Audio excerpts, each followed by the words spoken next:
Clip number 191۔ اس clip میں آپ قرآن پاک کی سورہ نساء کی آیت نمبر 66 سے 69 تک کی تلاوت، ترجمہ اور تفسیر قرآن صراط الجنان سنیں گے۔ بسم اللہ الرحمن الرحیم۔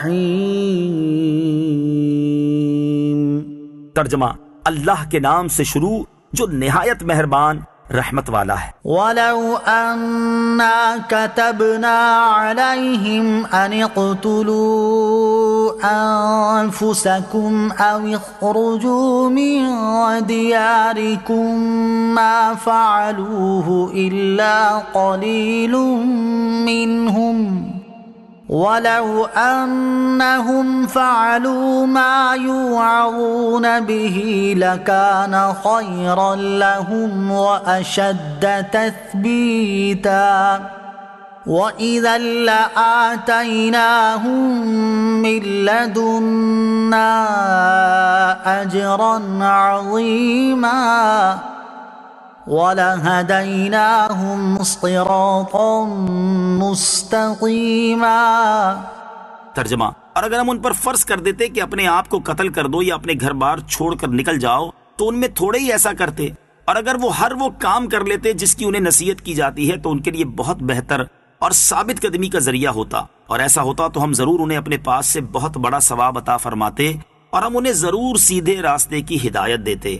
وَلَوْ أَنَّا كَتَبْنَا عَلَيْهِمْ، اور اگر ہم ان پر فرض کر دیتے، یہاں مخلص و منافق سب کے اعتبار سے فرمایا جا رہا ہے کہ اگر ہم ان پر فرض کر دیتے کہ اپنے آپ کو قتل کرو یا اپنے گھروں سے نکل جاؤ تو ان میں سے تھوڑے ہی ایسا کرتے، جیسا کہ بنی اسرائیل کو مصر سے نکل جانے اور توبہ کے لیے اپنے آپ کو قتل کا حکم دیا تھا۔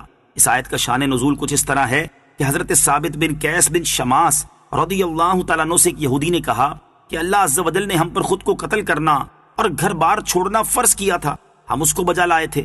اس پر حضرت ثابت رضی اللہ تعالیٰ عنہ نے فرمایا کہ اگر اللہ ہم پر فرض کرتا تو ہم بھی ضرور بجا لاتے۔ اس پر یہ آیت نازل ہوئی کہ یہ کہنا تو آسان ہے، لیکن اگر واقعی ایسا حکم دے دیا جاتا تو ایک بڑی تعداد اس حکم پر عمل نہ کرتی۔ اس میں بطور خاص منافقین یا نئے نئے مسلمان ہونے والے داخل ہوں گے، جیسے منافقین اکثر جہاد سے فرار کی راہ ہی اختیار کرتے تھے، اور نئے نئے مسلمان ہونے والے بھی کئی جنگوں میں ثابت قدم نہ رہ سکے۔ جہاں تک مخلصین یعنی جلیل القدر صحابہ رضی اللہ تعالی عنہم کا تعلق ہے تو کتنی صحابہ ایسے ہیں جنہوں نے مختلف جنگوں میں خود کو سرکار دو عالم علیہ الصلوۃ والسلام کے آگے کھڑا کر دیا اور حضور علیہ الصلوۃ والسلام کی حفاظت میں اپنی جانیں قربان کر دی۔ مزید فرمایا کہ اگر تمہیں خود کو قتل کرنے یا اپنے گھروں سے نکل جانے کا حکم دیا جاتا تو تم میں سے تھوڑے لوگ ہی کرتے، لیکن اگر وہ ہر اس حکم پر عمل کریں جو انہیں دیا جائے، خواہ خود کو جان سے مار دینے کا ہو یا گھروں سے نکل جانے کا، بہر صورت یہ ان کے لیے بہت بہتر ہوتا اور ایمان پر ثابت قدمی کا ذریعہ ہوتا، اور اس پر ہم انہیں عظیم اجر و ثواب عطا فرماتے اور انہیں صراط مستقیم کی اعلیٰ درجے کی ہدایت عطا فرماتے۔ وَمَن يُطِعِ اللَّهَ وَالرَّسُولَ فَأُولَئِكَ مَعَ الَّذِينَ أنعم الله عليهم من النبيين والصديقين والشهداء والصالحين وحسن أولئك رفيقا۔ ترجمہ، اور جو اللہ اور رسول کی اطاعت کرے تو وہ ان لوگوں کے ساتھ ہوگا جن پر اللہ نے فضل کیا، یعنی انبیاء اور صدیقین اور شہداء اور صالحین، اور یہ کتنے اچھے ساتھی ہیں۔ وَمَن يُطِعِ اللَّهَ وَالرَّسُولَ، اور جو اللہ اور رسول کی اطاعت کرے۔ آیت مبارکہ کا شان نزول کچھ اس طرح ہے کہ حضرت ثوبان رضی اللہ تعالیٰ عنہ تاجدار دو عالم صلی اللہ تعالیٰ علیہ وسلم کے ساتھ کمال درجے کی محبت رکھتے تھے اور انہیں جدائی کی تاب نہ تھی۔ ایک روز اس قدر غمگین اور رنجیدہ حاضر ہوئے کہ چہرے کا رنگ بدل گیا تھا، تو رسول کریم علیہ الصلوۃ والسلام نے دریافت فرمایا، آج رنگ کیوں بدلا ہوا ہے؟ عرض کیا، نہ مجھے کوئی بیماری ہے اور نہ درد، سوائے اس کے کہ جب حضور علیہ الصلوۃ والسلام سامنے نہیں ہوتے تو انتہا درجے کی وحشت و پریشانی ہو جاتی ہے۔ جب آخرت کو یاد کرتا ہوں تو یہ اندیشہ ہوتا ہے کہ وہاں میں کس طرح دیدار پا سکوں گا۔ آپ اعلیٰ ترین مقام میں ہوں گے اور مجھے اللہ تعالیٰ نے اپنے کرم سے جنت بھی دی، تو اس مقام عالی تک رسائی کہاں؟ اس پر یہ آیت کریمہ نازل ہوئی اور انہیں تسکین دی گئی کہ منزلوں کے فرق کے باوجود فرما برداروں کو نبی کریم علیہ الصلوۃ والسلام کی بارگاہ میں حاضری اور معیت کی نعمت سے سرفراز فرمایا جائے گا، اور انبیاء علیہ الصلوۃ والسلام کے مخلص فرما بردار جنت میں ان کی صحبت و دیدار سے محروم نہ ہوں گے۔ حدیث شریف میں ہے آدمی اسی کے ساتھ ہوگا جس سے محبت کرے۔ صحابہ کرام رضی اللہ تعالی عنہم کا شوق رفاقت، اس سے معلوم ہوا کہ حضور پرنور صلی اللہ تعالی علیہ وسلم کی رفاقت صحابہ کرام رضی اللہ تعالی عنہم کو بہت محبوب تھی، اور دنیا کی رفاقت کے ساتھ ساتھ اخروی رفاقت کا شوق بھی ان کے دلوں میں رچا بسا تھا، اور وہ اس کے لیے بڑے فکر مند ہوا کرتے تھے۔ اب صحابہ کرام علیہم رضوان کے شوق رفاقت کے چند اور واقعات سماعت کیجیے۔ چنانچہ مسلم شریف کی حدیث، حضرت ربیعہ بن کعب اسلمی رضی اللہ تعالی عنہ فرماتے ہیں، میں رات کو رسول اللہ صلی اللہ تعالی علیہ وآلہ وسلم کی خدمت اقدس میں رہا کرتا تھا۔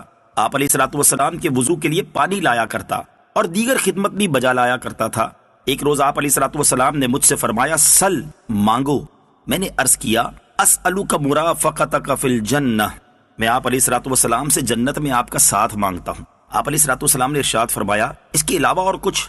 میں نے عرض کی، میرا مقصود تو وہی ہے۔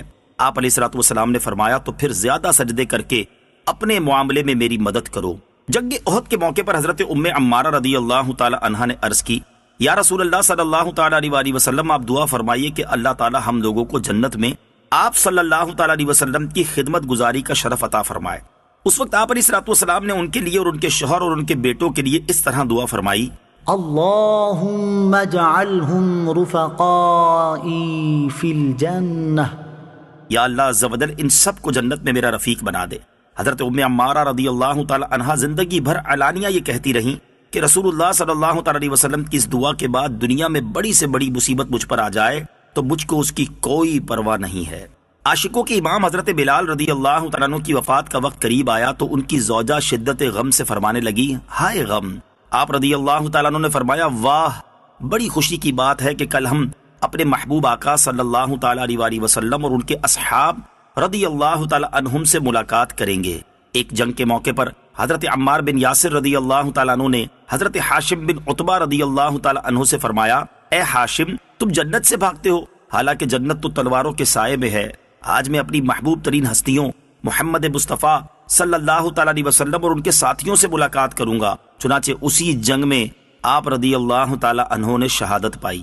جب حضرت خباب رضی اللہ تعالیٰ عنہ بیمار ہوئے تو صحابہ کرام ان کی عیادت کے لیے تشریف لائے۔